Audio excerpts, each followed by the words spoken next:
મહારાજની સમાધિ અહીંયા ત્રણે ત્રણ વસ્તુઓનો ત્રિવેણી સંગમ થયો છે. પરમ પૂજ્ય પિતા મહારાજ શ્રી ચંદ્રશેખર પંડિતજીનું આસન, બીજી તરફ મારા શિક્ષા અને દીક્ષા ગુરુ ડોક્ટર જયદેવ જાની સાહેબ અને મારા આત્મીય એવા પૂજ્ય શ્રી ધીરંજી પ્રસાદ શાસ્ત્રીજી, આમનો પણ અહીં ત્રિવેણી સંગમ થયો છે.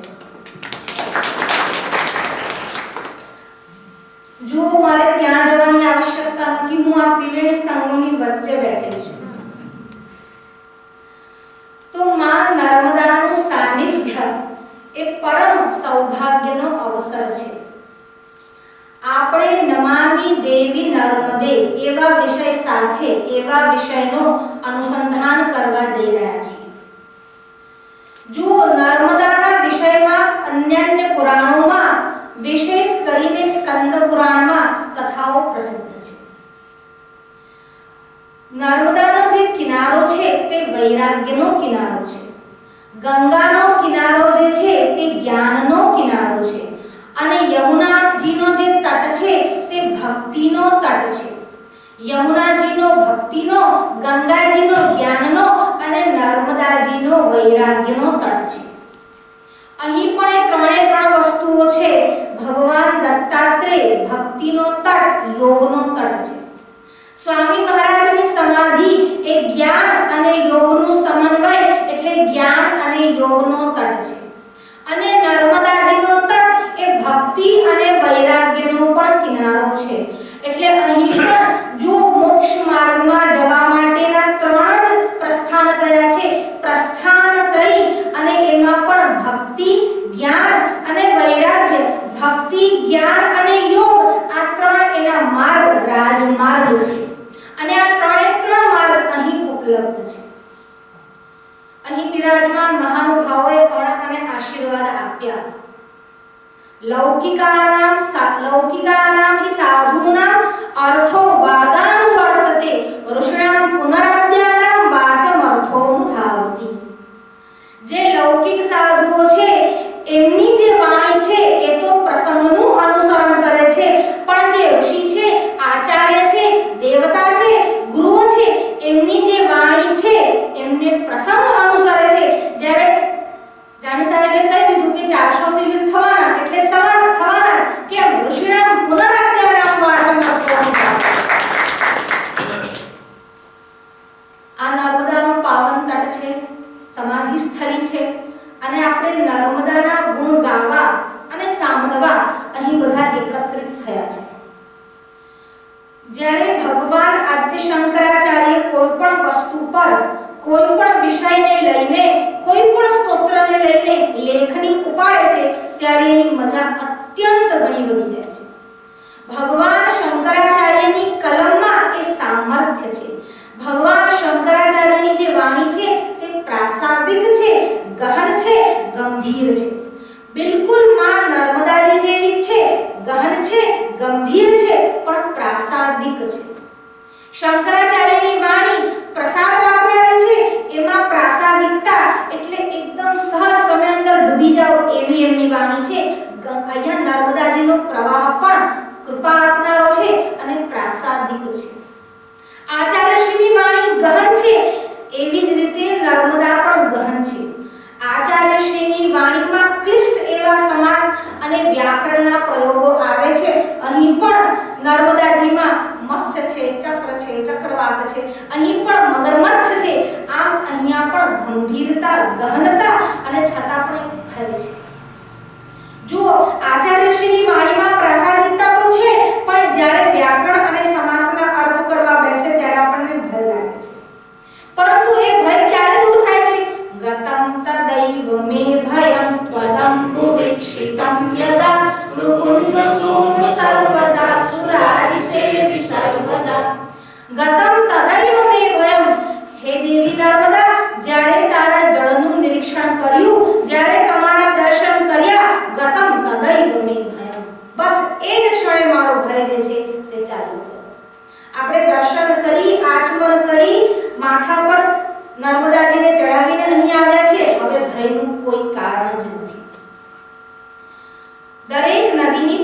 વિશેષતા છે અને દરેક નદી પુણ્યશીલા છે, પરંતુ નર્મદા કેવી નદી છે તો કહે છે કેટલીક નદી અમુક સ્થાનમાં જ પવિત્ર છે. ગંગા કનખલે ક્ષેત્રે, ગંગાજીનું મહાત્મ્ય, ગંગા પુણ્યશીલા તો છે જ, પણ કનખલમાં ગંગાજીનું વિશેષ મહાત્મ્ય છે. કુરુક્ષેત્રે સરસ્વતી, અને કુરુક્ષેત્રમાં સરસ્વતીનું વિશેષ મહાત્મ્ય છે. પરંતુ નર્મદાજી કેવા છે? નર્મદાજી ગ્રામે યદિ વા અરણ્યે, ગ્રામ હોય કે અરણ્ય હોય, ગ્રામે યદિ વા અરણ્યે નર્મદા સર્વત્ર પુણ્ય. આ નર્મદા દેવી બધી જ જગ્યાએ પુણ્યશીલા છે. એટલે પછી અમરકંટકમાં જાઓ કે ગરુડેશ્વરમાં બેસો, કોઈ ગામડામાંથી નદી પસાર થાય કે શિવોહમના સામેથી નદીનું નર્મદા નદી જે છે એ કેનાલ પસાર થાય, એ દરેક જગ્યાએ એટલી જ પુણ્યશીલા છે. એના જુદા જુદા મહાત્મ્યના ફળ કહે. સરે કહ્યું કે ગંગા સ્નાને પાતક જાય, યમુના પાને વૈકુંઠ મળે, જે ફળ સ્નાન પાનથી મળે તે ફળ તુજ દર્શનથી મળે. સ્કંદ પુરાણમાં આવો ઉલ્લેખ છે.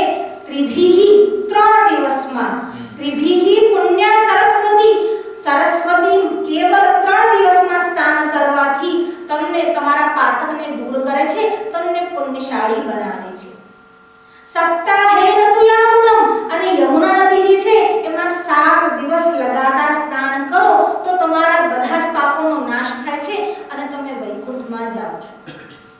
અને સદ્ય પુનાતિ ગંગેયમ, અરે ગંગાને તો જોતાની વારમાં સ્નાન કર્યું ના કર્યું તમને પવિત્ર કરે છે, તમારા પાપને હરી લે છે.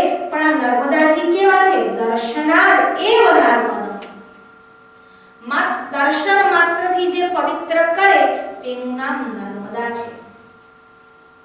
આ ભિન્ન ભિન્ન નદીઓનું બહુ મહાત્મ્ય છે. ભગવાન શંકરાચાર્યએ ગંગાજી પર પણ કલમ ચલાવી છે અને ભગવાન શંકરાચાર્યજીએ નર્મદાજી પર પણ કલમ ચલાવી છે. જુઓ, જ્યારે એ કલમ ચલાવે ત્યારે એનું મહાત્મ્ય વધી જાય. રામકૃષ્ણ પરમહંસ બહુ સુંદર ઉદાહરણ આપતા. એકવાર એક નદીનો કિનારો હતો, તળાવનો કિનારો હતો, ત્યાં આસપાસ લોકો બહુ ગંદકી કરતા. પછી આ ગંદકી એટલી બધી વધી ગઈ કે ગામના લોકોને એનાથી ત્રાસ થવા માંડ્યો. એટલે ગામના લોકોએ આવીને એવી ફરિયાદ કરી કે આ ગંદકી બહુ થાય છે, આપણે બધા એક અભિયાન ચલાવીએ, ત્યાં નદીના કિનારે, તળાવના કિનારે ઉભા રહીએ અને આ ગંદકીને રોકી લઈએ. એટલે બધા આમ તળાવ કિનારે ઉભા રહ્યા અને જે પણ ત્યાં ગંદકી કરવા માટે આવે એને રોકવાનો પ્રયાસ કર્યો. પણ આ રોકવાનો પ્રયાસ કરીને લોકો કોઈ ગાંઠે જ નહીં. પછી બધા ભેગા થઈને રામકૃષ્ણ પરમહંસ પાસે આવ્યા. એટલે રામકૃષ્ણ પરમહંસે કહ્યું, એક કામ કરો, તમે કચેરીમાં જાઓ, ત્યાંથી જે કલેક્ટર છે એમની એક નોટિસ લઈ આવો. એટલે લોકો કચેરીમાં ગયા અને કલેક્ટર પાસે ગયા અને કલેક્ટરની નોટિસ લઈ આવ્યા. આ નોટિસ જ્યારે ત્યાં તળાવ પર લગાવી પછી લોકોએ ગંદકી અને કચરો ફેંકવાનું બંધ કર્યું. કારણ શું? વાત તો કલેક્ટરે પણ એ જ કહી અને સામાન્ય માણસ પણ એ જ વાત કરતા હતા. નર્મદાનું ગુણોનું ગાન બધા કરે પણ શંકરાચાર્ય કરે ત્યારે ભેદ.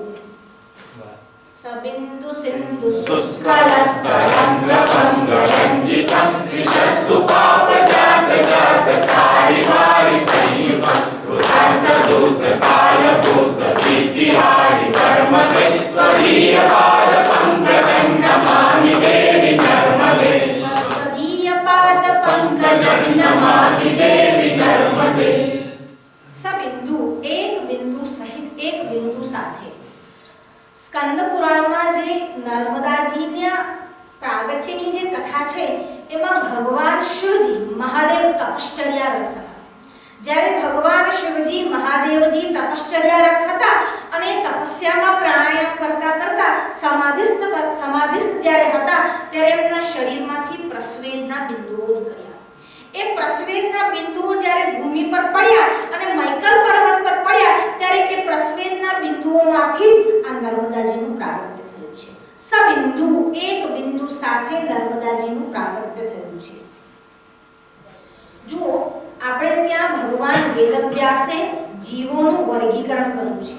આ જ્યારે જીવોનું વર્ગીકરણ કરવામાં આવ્યું ત્યારે કેટલાક જીવો સ્વેદજ છે, કેટલાક અંડજ છે, કેટલાક જરાયુજ છે અને કેટલાક ઉદ્ભીજ છે. આ સ્વેદજ શું છે? સ્વેદ એટલે પરસેવો અને સ્વેદમાંથી જન્મ જે લે છે તેવા જીવો એને સ્વેદજ જીવો કહેવામાં આવે છે. અને એવા જીવોમાં જૂ, ચાચડ માકડ આદિ જીવોનો સમાવેશ થાય છે. કેટલાક લોકોના મનમાં એવી ભ્રાંતિ છે કે સર્વપ્રથમ જેને વર્ગીકરણ આપ્યું તે એરિસ્ટોટલ છે. એરિસ્ટોટલ જે છે એનો સમય લગભગ એલેક્ઝાન્ડરનો સમય છે. એલેક્ઝાન્ડર જેને તમે અલેક્ઝાન્ડર કે સિકંદરના નામે પણ ઓળખો છો. આ સિકંદરનો જે સમય છે તે ઈસવીસન પૂર્વે 325 વર્ષનો છે. પરંતુ વેદવ્યાસે સ્કંદ પુરાણમાં ભાગવતજીમાં પણ એટલે અન્યુન 5000 વર્ષ પહેલા આ વર્ગીકરણ આપ્યું. એ પહેલા પણ અન્ય શાસ્ત્રોમાં આ વર્ગીકરણ જોવા મળે છે. પણ જો પુરાણોની પણ અવધારણા કરવામાં આવે અથવા પુરાણો વિશે પણ તમે જો પુરાણોની પણ ગણના કરો તો કમસે કમ એરિસ્ટોટલ કરતા પહેલા આ પુરાણોમાં આ ગણતરી આ વર્ગીકરણ આપ્યું છે. એમાં કહ્યું કેટલાક જે છે તે સ્વેદજ છે, કેટલાક જે છે તે અંડજ છે, કેટલાક જે છે તે જરાયુજ છે અને કેટલાક જે છે તે ઉદ્ભિજ છે. સ્વેદજ એટલે સ્વેદ કહેતા સેવામાંથી જન્મ લેનારા. કેટલાક છે અંડજ છે એટલે અંડમાંથી બહાર નીકળે છે.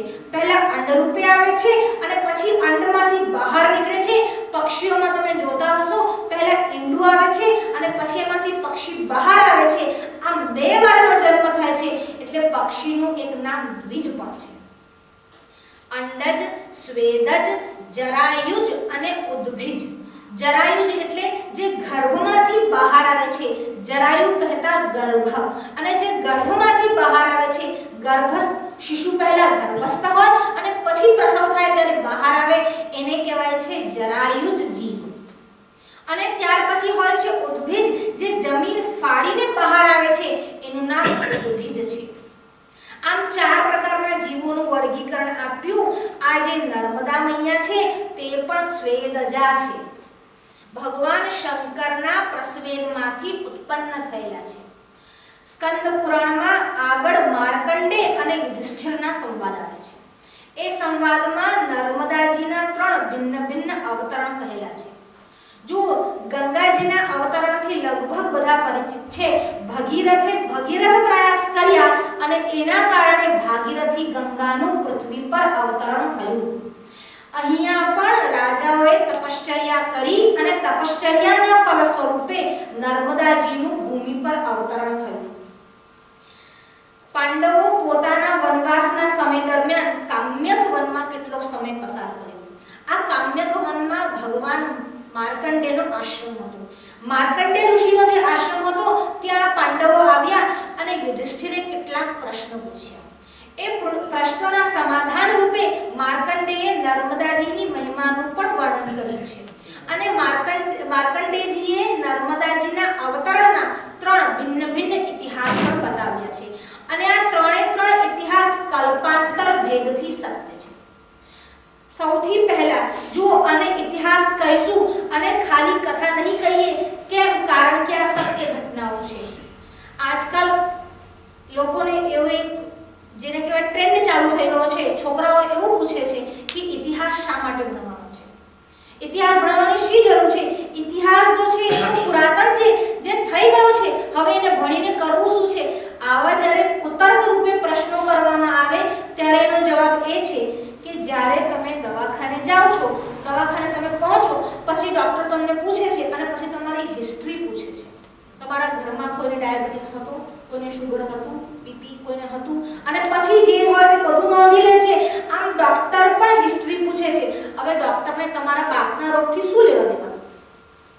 છતાં પણ ડોક્ટર પ્રશ્ન પૂછે છે કારણ કે હિસ્ટ્રી જાણશે તો એને નિદાન કરવામાં સરળતા રહેશે અને ભવિષ્યમાં ટ્રીટમેન્ટ પણ સારી રીતે કરી શકશે.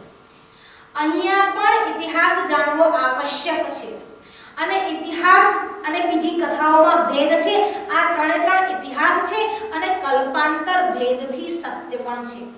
ભગવાન વેદવ્યાસ અને ભગવાન વાલ્મીકી જે લખે તેને ઇતિહાસ કહેવાય. અને પ્રામાણિક ઇતિહાસ કેવી રીતે લખાય છે એ ભગવાન વેદવ્યાસ અને વાલ્મીકી પાસે શીખવું જોઈએ. ભગવાન વેદવ્યાસે દુર્યોધનનો એક ગુણ હોય તો પણ તે દર્શાવ્યો છે અને એનો જેને કહેવાય યુધિષ્ઠિરનો એક દુર્ગુણ પણ હોય તો પણ દર્શાવ્યો છે. આટલી પ્રામાણિકતા જેનામાં હોય, કોઈ વિશેષ જનસમુદાયને ખોટું ન લાગે, એમની લાગણીઓ ન દુભાય એટલે મનમાં જે આવે અને એમને સારું લાગે એ સમજીને એ વિચાર કરીને જે લખવામાં આવે તે ઇતિહાસની ચાંપલૂસી છે. આજકાલ પણ ઇતિહાસ લખવાના આવી પરંપરા શરૂ થઈ અને એમાં નહેરુએ પણ ઇતિહાસ લખ્યો અને જે નહેરુએ ઇતિહાસ લખ્યો ડિસ્કવરી ઓફ ઇન્ડિયા એમાં તો એટલી ભયંકર બ્લન્ડર ભૂલ કરી છે કે પહેલા શ્રી કૃષ્ણ અને પછી શ્રી રામ આવો ક્રમ રાખ્યો છે જેને ક્રોનોલોજીનો પણ ભાન નથી એવા લોકો ઇતિહાસ લખે છે. તો અહીંયા ઇતિહાસ કયો અને ઇતિહાસમાં ત્રણ ભિન્ન ભિન્ન ઘટનાઓ કઈ. આ એક જે ઘટના આવી તે આદિ કલ્પની ઘટના છે. હિરણ્યતેજા નામના રાજા હતા અને આ ચંદ્રવંશના હતા. આ હિરણ્યતેજા નામના રાજાએ 14000 વર્ષ સુધી તપશ્ચર્યા કરી અને તપશ્ચર્યા કર્યા પછી પણ એના મનમાં એવું થયું કે હવે અહીં બધી જ વસ્તુઓ આ ભૂમિ પર બધી જ વસ્તુઓ ઉપલબ્ધ છે પણ દેવતાઓ અને પિતૃઓ માટે હવ્ય અને કવ્ય માટે જળ અહીં ઉપલબ્ધ નથી. જ્યારે જળની આવશ્યકતા જણાઈ ત્યારે એમને ઋષિઓને પ્રશ્ન કર્યો કે હવે અહીં જળ આવે એના માટે શું કરવામાં આવે અને પછી એમને તપશ્ચર્યાનો આરંભ કર્યો અને એ તપશ્ચર્યા એટલા માટે આદરી કે સ્વર્ગમાંથી નર્મદાજીનું અવતરણ થાય. અને આ નર્મદાજી કેવા છે? સપ્ત કલ્પ ક્ષયે ક્ષીણે નામૃતા તેન નર્મદા. સપ્ત કલ્પ ક્ષયે ક્ષીણે 7 કલ્પ વીતી જાય છતાં પણ જે ક્ષીણ થતા નથી જેનો ક્ષય થતો નથી નમૃતા તેન નર્મદા એટલા માટે જ એનું એક નામ નર્મદા છે. નર્મદાજીનું બીજું નામ રેવા પણ છે. એમનું નામ રેવા એટલા માટે છે કારણ કે મધુર રવ સાથે વહે છે અને મહાઘોર ભયંકર રવ સાથે જ્યારે વહે છે ભ્રામયંતી દિશા સર્વ મહતો રવેણ રવેણ મહતો બહુ બધા જેને કહેવાય વિશાળ ધ્વનિથી એ પ્રસ્ફુરિત થાય છે અને વહન કરે છે એટલા માટે જ એનું એક નામ રેવા પણ છે. અને આ જે રેવા છે તે કેવા છે તો કે છે સપ્ત કલ્પ ક્ષયે ક્ષીણે 7 કલ્પ પણ જતા રહે છતાં પણ જે ક્ષીણ થતા નથી તેવા રેવા અને નર્મદા છે. વસ્તુતઃ રેવા અને નર્મદા એક જ નદીનું નામ છે પણ ભિન્ન ભિન્ન ગુણોને કારણે એના ભિન્ન ભિન્ન નામ પણ પડ્યા છે. તો અહીં હિરણ્યતેજા રાજાનો એક પ્રશ્ન છે કે હવે આ નદીને જો ઉતારવી હોય પૃથ્વી પર ઉતારવી હોય પૃથ્વી પર લાવવી હોય તો કયું કાર્ય કરવામાં આવે? ત્યારે ઋષિઓએ આદેશ કર્યો છે તપશ્ચર્યા કરો. અને તપશ્ચર્યા પછી ત્યાં નર્મદાજી પ્રગટ થયા છે. જો નર્મદાજી પ્રગટ થયા એટલે ભગવાન શંકર પાસે આવ્યા અને ભગવાન શંકરની આજ્ઞા લીધી. ભગવાન શંકરની આજ્ઞા લીધી અને પછી કહ્યું કે હવે મને ઉતરવા માટે એક સ્થાન જોઈશે અને ભગવાન શંકરે પર્વતોને આમંત્રણ આપ્યું. ત્યાં બધા જ પર્વતો ભેગા થયા છે. ત્યાં મેરુ છે, ત્યાં વિંધ્યાચલ પર્વત છે અને બધા ત્યાં ભેગા થયા છે. હિમવાન પણ ત્યાં ઉપસ્થિત છે અને પછી ભગવાન શંકરે કહ્યું આ નર્મદાજીનું વેગ ધારણ કરવા માટે કોણ સક્ષમ છે? એટલે વિંધ્યાચલે કહ્યું હું નર્મદાના અવતરણનું નિમિત્ત બનીશ અને મારા પર નર્મદાજી ઉતરે. ભગવાને તથાસ્તુ કહ્યું અને નર્મદાજી વિંધ્યાચલ નો સહારો લઈ અને પૃથ્વી પર નર્મદાજીનું પહેલું અવતરણ થયું તે આદિ કલ્પમાં હિરણ્યતેજા નામના રાજાની તપશ્ચર્યાથી થયું.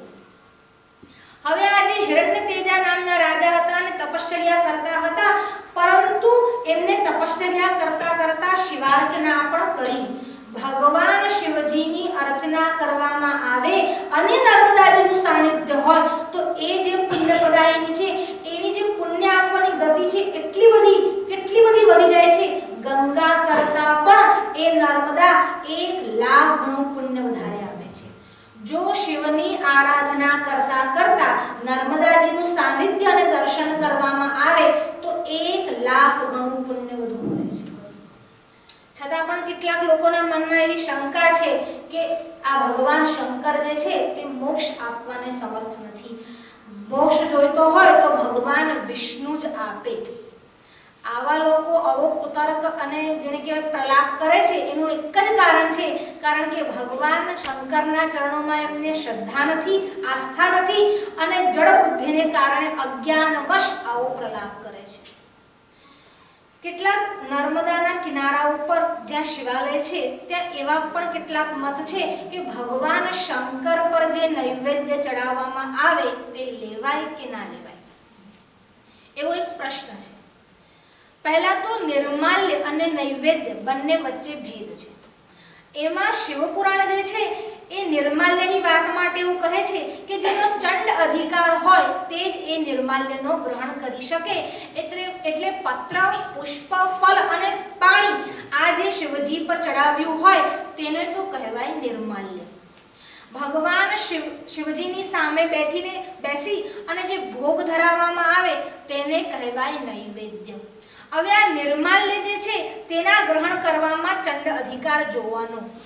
હવે ચંડ અધિકાર તો જોવાનો, પણ ચંડ અધિકાર ક્યાં નહીં જોવાનો તેનું પણ સમાધાન શિવપુરાણની વિદ્યેશ્વર સંહિતામાં છે. જ્યારે ભગવાનનું જે શિવલિંગ છે એ સિદ્ધ મુનિથી સ્થાપિત હોય ત્યારે ચંડ અધિકાર જોવાનો રહેતો નથી. જ્યારે એ જ્યોતિર્લિંગ હોય ત્યારે ચંડ અધિકાર જોવાનો રહેતો નથી. જ્યારે એ ધાતુ નિર્મિત લિંગ હોય ત્યારે પણ ચંડ અધિકાર જોવાનો રહેતો નથી. અરે જ્યારે ત્યાં પારદ લિંગ હોય એટલે પારામાંથી બનાવેલું લિંગ હોય તો પણ ત્યાં ચંડ અધિકાર જોવાનો નથી. આમ આટલી જગ્યાએ ચંડ અધિકાર જોવાનો નથી. એટલે જ્યોતિર્લિંગમાં ચંડ અધિકાર જોવાની આવશ્યકતા પડતી નથી. તો હવે ચંડ અધિકાર ક્યાં જોવાનો? તો કોઈ સામાન્ય એટલે ચંડ અધિકાર ક્યાં ક્યાં નથી જોવાનો એ પણ એક પ્રશ્ન છે. પહેલા તો જ્યાં જ્યોતિર્લિંગ છે, પારાનું લિંગ છે, ધાતુ નિર્મિત લિંગ છે, સિદ્ધ મુનિઓથી પ્રસ્થાપિત લિંગ છે ત્યાં ચંડ અધિકાર જોવાનો નથી. ત્યાં જે પણ નૈવેદ્ય ધરાવવામાં આવે, જે પણ નૈવેદ્યનો ભોગ ધરાવવામાં આવે તે લેવો જોઈએ. હવે બીજી વાત એ છે કે ચંડ અધિકાર ક્યાં છે? જ્યાં સાધારણ મનુષ્ય દ્વારા કોઈ લિંગની સ્થાપના કરવામાં આવે, જ્યાં વૈદિક મંત્રોથી સ્થાપના કરવામાં ન આવી હોય, કાષ્ઠ નિર્મિત કે પથ્થર નિર્મિત કોઈ શિવલિંગ હોય. અવધૂત ચિંતન શ્રી ગુરુદેવ દત્ત, ગુરુદેવ દત્ત, ગુરુદેવ દત્ત.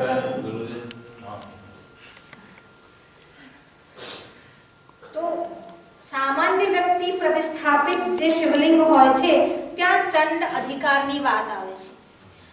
એના ઉપર જે નિર્માલ્ય વગેરે ચડાવવામાં આવે છે, જે પ્રસાદ ધરવામાં આવે છે અને પછી જે નિર્માલ્ય રૂપે આવે છે તે માત્ર એ શિવજીના ભક્ત જ એટલે ત્યાં જે પૂજારી હોય તે જ લઈ શકે છે.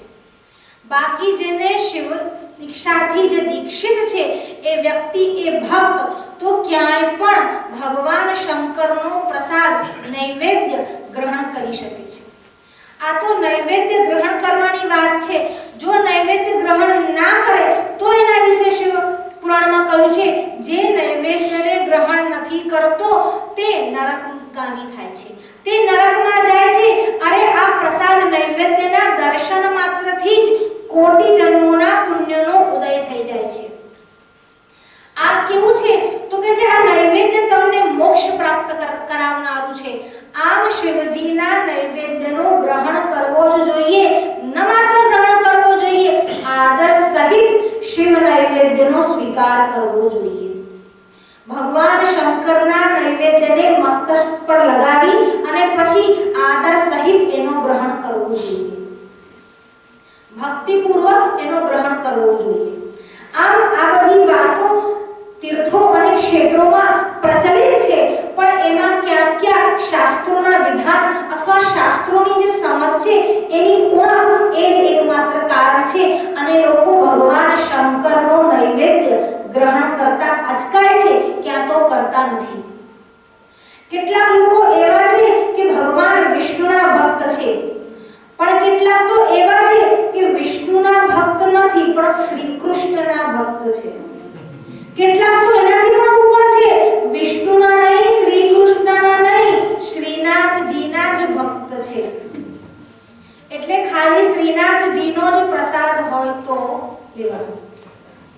સ્કંદોપનિષદમાં ઋષિ જ્યારે ભગવાનને પ્રણામ કરે છે ત્યારે ઋષિ કેવી રીતે પ્રણામ કરે છે? શિવાય વિષ્ણુ રૂપાય, શિવ રૂપાય વિષ્ણવે. શિવાય વિષ્ણુ રૂપાય, જે વિષ્ણુ છે તેને નમસ્કાર હો. પણ એ વિષ્ણુ કેવા છે? વિષ્ણુ જે છે તે શિવરૂપ છે અને શિવાય વિષ્ણુરૂપાય શિવરૂપાય વિષ્ણવે અને શિવજી વિષ્ણુ રૂપ છે શિવસ્ય હૃદયમ વિષ્ણુ અને વિષ્ણુશ્ચ હૃદયમ શિવ ભગવાન વિષ્ણુનું જે હૃદય છે તે શંકર છે અને ભગવાન શંકરનું જે હૃદય છે તે વિષ્ણુ છે એ બંનેમાં ભેદ નથી પદ્મ પુરાણમાં રામજી પણ આવું બોલ્યા છે કે મમાસ્તિ મારા અને સર્વ એટલે ભગવાન શંકરમાં ભેદ નથી આ બંનેમાં જે ભેદ જોવે છે તે અત્યંત મૂળ છે ભગવાન શંકર અને ભગવાન વિષ્ણુમાં જે અભેદ જુએ છે તે જ સાચું જુએ છે ભગવાન શંકરનો નૈવેદ્ય લેવાનો જ અને એ પણ આદર સહિત ગ્રહણ કરવાનો જ જ્યાં સાધારણ મનુષ્યના પ્રસ્થાપિત લિંગ હોય ત્યાં જો પ્રસાદ લેવાનો વારો આવે તો એ પ્રસાદને શાલગ્રામ ભગવાનને ચડાવીને અર્પણ કરીને પછી ગ્રહણ કરવાનો એવો વિધિ છે આજે પ્રથમ અવતરણ થયું નર્મદાજીનું તે હિરણ્ય તેજા રાજાના સમયમાં થયું જે દ્વિતીય અવતરણ થયું તે દક્ષ સાવરણી મન્વંતરમાં થયું આ દક્ષ સાવરણી મન્વંતરમાં પુરુકુત્સ નામના રાજાએ રાજાની તપશ્ચર્યાથી પ્રસન્ન થઈ નર્મદા મૈયા પૃથ્વી પર ઉતરી આવ્યા હવે આ પુરુકુત્સ જે છે તે ઇક્ષ્વાકુ વંશના રાજા છે જો ઇક્ષ્વાકુ વંશના જે પ્રવર્તક છે તે વિવસ્વાન એટલે ભગવાન સૂર્યનારાયણ છે એમનાથી જેનો જન્મ થયો એને વૈવસ્વત મનુ કહેવામાં આવે છે આ જે ભગવાન મનુ છે એ મનુજીએ એક છીંક ખાધી અને છીંકમાંથી જે બહાર આવ્યા એ ઇક્ષ્વાકુ થયા આ ઇક્ષ્વાકુના 100 પુત્રોમાંથી એક જે પુત્ર હતા એમનું નામ હતું વિકુક્ષી આ વિકુક્ષીના જ આગળ જ્યારે એમનો વંશ ચાલ્યો એ વંશમાં યુવનાશ્વ નામના એક રાજા થયા આ યુવનાશ્વ રાજા જે હતા તે રાજા નિસંતાન હતા આ જ્યારે નિસંતાન રાજા ભગવાન વશિષ્ઠ પાસે સંતાન માટે આવ્યા અને પ્રાર્થના કરી ત્યારે ભગવાન વશિષ્ઠ સહિત અન્ય ઋષિઓએ પુત્ર કામેષ્ટિ યજ્ઞ કરાવ્યું આ રાજા પોતાની 100 રાણીઓ સાથે વનમાં ગયા અને વનમાં યજ્ઞનું અનુષ્ઠાન થયું યજ્ઞ ચાલુ હતો તે દરમિયાન એક રાત્રિય ઘટના એવી થઈ રાજા ઊભા થયા અને રાજા ઊભા થઈ આમ તેમ શોધવા લાગ્યા અને જળની શોધમાં હતા જળ એમને ક્યાંય કોઈ જગ્યા પર પ્રાપ્ત ન થયું અને ત્યાં ઋષિઓ એ સમય દરમિયાન સૂતા હતા હવે ઋષિઓને ઉઠાડીને પૂછે તો એમની નિદ્રામાં ખલેલ પહોંચે અને આ ખલેલ પહોંચે તે વાત ઠીક નહીં એટલા માટે ત્યાં તામ્ર કલશમાં એક જળ પડેલું હતું આ જળને ઉઠાવ્યું અને જલને ગ્રહણ કર્યું વસ્તુતઃ એ જલ જે હતું તે અભિમંત્રિત કરેલું હતું અને આ જલ જે છે તે બીજે દિવસે અનુષ્ઠાન પૂરું થયા પછી રાજાની રાણીઓને આપવા માટે હતું પણ ભૂલથી રાજા જ એને પી ગયા જ્યારે રાજાએ એ જળનું ગ્રહણ કર્યું ત્યારે સવાર પડ્યા અને ઋષિ મુનિઓએ જોયું કે આ તામ્ર કલશ છે એમાં જળ છે નહીં અને પ્રશ્ન પૂછતા ખબર પડી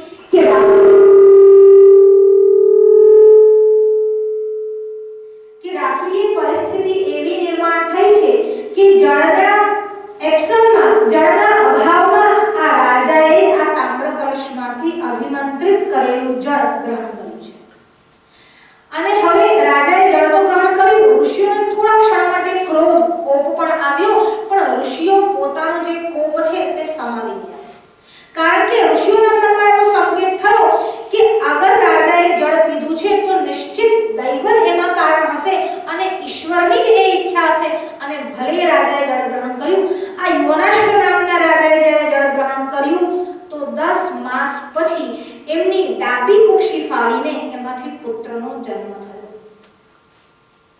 આ પુત્રનો જન્મ થયો અને આ જે યજ્ઞ ચાલતો હતો તે ઇન્દ્રને પ્રસન્ન કરવા માટેનો યજ્ઞ હતો ઇન્દ્ર દેવતા પ્રસન્ન થયા હતા એટલે આ રાજાની સહાય ઇન્દ્ર દેવતા પણ આવી ગયા અને જ્યાં બાળકનો જન્મ થયો ત્યાં ઇન્દ્ર દેવતાએ જુઓ અહીં બાળકની માં નથી પિતા દ્વારા બાળકનો જન્મ છે એટલે ઇન્દ્ર દેવતાએ આ નાના બાળકના મોઢામાં પોતાની તર્જની આંગળી મૂકી જ્યારે પોતાની તર્જની આ બાળકના મોઢામાં મૂકી ત્યારે આ બાળક આ તર્જનીને ચૂસવા લાગ્યો અને આ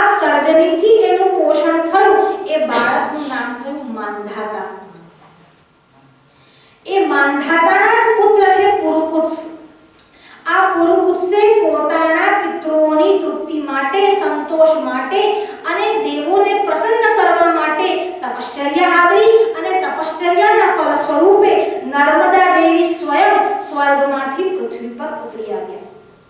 જ્યારે નર્મદા પૃથ્વી પર ઉતરી આવ્યા અને ત્યાં ઉપસ્થિત દેવતાઓએ એવું કહ્યું કે હે દેવી, ત્યાં ઋષિગણ પણ ઉપસ્થિત હતા અને પિતૃઓ પણ હતા. હવે પિતૃ તર્પણ કરવા માટે પણ નર્મદાજીની આવશ્યકતા હતી, પણ અહીં દેવતાઓએ ઉપસ્થિત થયેલા નર્મદાજીને કહ્યું કે આપ અમારો સ્પર્શ કરો અને આપ જ્યારે સ્પર્શ કરશો ત્યારે અમારી મુક્તિ જે છે તે નિશ્ચિંત થઈ જશે. અમે નિશ્ચિંત થઈ જશું અને અમારી જે મુક્તિ છે તે નિશ્ચિત રૂપે દૃઢ થશે. અહીં નર્મદાજીએ એ વાત કરી કે જો હું દેવતાઓનો સ્પર્શ કરું પણ હજી મારા પાણી ગ્રહણ સંસ્કાર થયા નથી, મારો વિવાહ થયો નથી, એટલે મને આ સ્પર્શની આજ્ઞા શાસ્ત્ર કરતું નથી. જો એકવાર મારો વિવાહ થાય અને જો મારા પતિ મને આજ્ઞા કરશે તો હું દેવતાઓનો સ્પર્શ કરીશ. હવે અહીં નર્મદાજીના રૂપ અને ગુણ એના અનુસાર કોઈ પતિ મળવો અત્યંત દુર્લભ હતો. એટલે આ બધા વિચાર કરતા હતા કે નર્મદાજી સાથે કોનો વિવાહ કરવામાં આવે ત્યારે દેવતાઓ અને એમાં પણ વિશેષ રૂપે બ્રહ્માજીએ એવી આજ્ઞા કરી કે પુરુકુસ જે નર્મદાજીનું અવતરણ કરવા માટે નિમિત્ત બન્યા છે એ પુરુકુસ સાથે જ નર્મદાજીનો વિવાહ કરવામાં આવે. ભાગવતજીમાં પણ આ ઘટના આવે છે અને પુરુકુસ સાથે જુઓ નર્મદાજીના ભાઈઓ નાગગણ પણ એમના ભાઈ છે. અહીં નર્મદાજીના ભાઈઓ પોતાની ભગીની નર્મદાનો હાથ જે છે તે પુરુકુત્સના હાથમાં સોંપે છે. પુરુકુત્સ સાથે નર્મદાજીનો વિવાહ થાય છે. હવે આ પુરુકુત્સ કોણ છે? બ્રહ્માજીએ જ્યારે આજ્ઞા કરી કે પુરુકુત્સ સાથે વિવાહ કરવામાં આવે, આ પુરુકુત્સ પહેલા જન્મમાં પૂર્વ જન્મમાં પોતે સાગર એટલે સમુદ્ર હતા, પરંતુ બ્રહ્માજીનો શાપ મળ્યો એટલે સાગરને પણ મનુષ્ય રૂપે અવતાર લેવો પડ્યો અને મનુષ્ય રૂપે ઇક્ષ્વાકુ વંશમાં આવ્યા અને ઇક્ષ્વાકુ વંશમાં પુરુકુત્સ રૂપે આવ્યા. અને એમ પણ નદીનો જે સંગમ છે તે સાગર સમુદ્ર સાથે જ થાય છે. અહીં પુરુકુત્સ જે છે તે મનુષ્ય રૂપે આવ્યા છે, વસ્તુતઃ એ સમુદ્ર છે, અને નર્મદાજી પણ સ્ત્રી રૂપે આવ્યા છે, વસ્તુતઃ એ નદી છે. આ બંનેનો સંગમ થયો, આ બંનેનો વિવાહ થયો. આમ આ નર્મદાજીનું બીજું અવતરણ છે. ઇતિહાસમાં હવે ત્રીજી ઘટના છે. એમાં એવું છે કે પુરુરવા નામના જે રાજા છે, જે ચંદ્રવંશના છે, એ તપશ્ચર્યા કરે છે અને એમની તપશ્ચર્યાથી પ્રસન્ન થાય છે. મહાદેવજી પ્રસન્ન થાય છે અને મહાદેવજી વર માંગવાનું કહે છે. જ્યારે ભગવાન શંકર વર માંગવાનું કહે છે ત્યારે પુરુરવા એવું કહે છે, જો આપની ઈચ્છા હોય તો સ્વર્ગમાંથી નર્મદાજીનું અવતરણ કરાવડાવો, એટલે સ્વર્ગમાંથી નર્મદાજીને પૃથ્વી પર ઉતરવાની આજ્ઞા આપો. ત્યારે ભગવાન શંકરે બોલ્યા છે કે તમે જે ચાહે બીજું અન્ય વર માંગી લો, પણ આ વર અત્યંત દુર્લભ છે અને હું આ વર આપીશ નહીં. ત્યારે પુરુરવાએ એવું કહ્યું, આજે નહીં 1000 જન્મ થશે અને તપશ્ચર્યા કરીશ તો પણ આ જ વર માંગીશ. જો તમારે આપવું હોય તો આપો. અને પુરુરવાની આટલી દૃઢ નિષ્ઠા જોઈ ભગવાન શંકર પ્રસન્ન થયા અને નર્મદા દેવીને આજ્ઞા કરી અને ભગવાન શંકરની આજ્ઞા થતા નર્મદા દેવીનું પુનઃ પૃથ્વી પર અવતરણ થયું. આ ભિન્ન ભિન્ન કલ્પોમાં નર્મદા દેવીનું અવતરણ બતાવ્યું છે. પ્રમુખ રૂપે નર્મદા દેવી ભગવાન શંકરમાંથી જ, ભગવાન શંકરના સ્વેદ બિંદુમાંથી જ પ્રગટ થયા છે એવો ઇતિહાસ છે. સબિંદુ સિંધુ સુસ્ખલત તરંગ ભંગ રંજિત વિશસ્સુ પાવજાત જાત કારિ મારી સંયુત કૃતાર્થ દૂત